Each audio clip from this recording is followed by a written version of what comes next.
ka-MB. Atin pong pag-uusapan ngayon ay patungkol sa laban ng Lakers at Miami Heat at LeBron James na isahan ng rookie.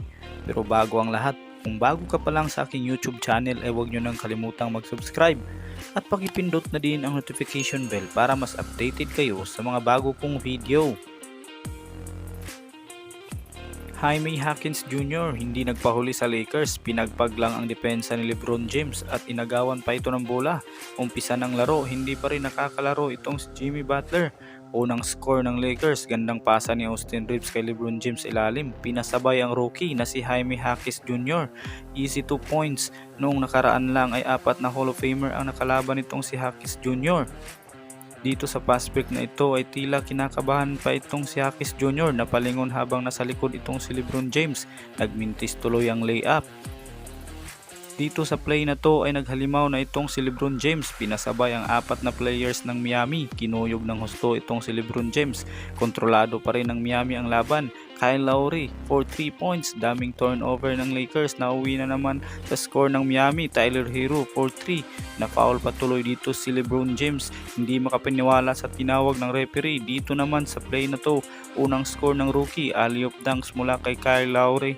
Hindi talaga nagpapatalo itong si Hawkins Jr. Pinasabay pa si LeBron James. Biglang bawi naman ng Lakers. Pinasabay pa si Adebayo. Ngunit kontrolado pa rin ng Miami ang laro at natapos ang laro sa first half sa score na 25 at 18. Pabor pa rin sa Miami. At simula ng second half, dito na nagpakitang gilas itong si Jaime Jackson Jr. Inagawan si LeBron James ng bola. Nawalan tuloy ng gana si LeBron. Ganda ng blocks ni Jackson Jr. sa rookie ng Lakers. Hindi umubra ang rookie ng Lakers. Sa depensa ni Jaime Jackson Jr., active ang rookie na si Jaime Jackson Jr. Mapa-open sa man o depensa. Nakakakuha talaga ng puntos. Habang umi-score ang Lakers ay nakakabawi naman ang Miami. Kontrolado talaga ng Miami ang laban. Maganda din ang pinapakitang laro nitong si Max Christie. May 11 points na sa first half pa lang. Habang si LeBron James ay inaalat. 2 of 9 sa field in 9 minutes. At Tyler Hero, sinayawan si Anthony Davis. Huling basket sa second half. Natapos ang score 53 at 45 lamang pa rin ang Miami. At sa third quarter, kumakanana si LeBron James. Ganda ng pasa sa kanya sa ilalim habang pinapahirapan talaga ng Miami itong si Davis. Ganda ng assist ni Reeves dito kay Anthony Davis. Easy dunk para sa Lakers. Sinundan pa ng 2 points ni Austin Reeves.